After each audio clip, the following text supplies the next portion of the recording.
இந்த இடம் 1899ஆம் ஆண்டு அலெக்சாண்டர் ரியா அப்படின்னு சொல்லப்படுற ஒரு வெள்ளைக்காரரால் இந்த இடம் முதல்ல தோண்டப்பட்டதுங்க. அதற்கு பிறகு 2004 2005ஆம் ஆண்டுல இந்திய தொல்லியல் துறை இங்க அகழாய்வு பணிகளை நடத்தினாங்க. இந்த அகழாய்வு தளத்தை சுற்றி 2 முக்கியமான அகழாய்வு தளங்கள் இருக்குங்க. அதுல ஒன்று ஆதிச்சநல்லூர், மற்றொன்று கொற்கைங்க.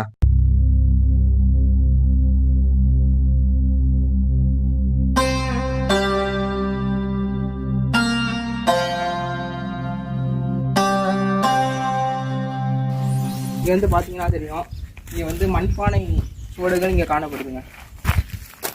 இது பாத்தீங்கன்னா தெரியும், மண்பானை சுவடுகள். இது 3600 வருடங்களுக்கு முன்னாடி இங்க மனிதர்கள் வாழ்ந்ததுக்கான ஒரு அடையாளமா இது இருக்குங்க. இந்த இடத்துல நம்ம ஏற்கனவே ஆதிச்சநல்லூர்ல பார்த்திருப்போம். அங்க மனிதர்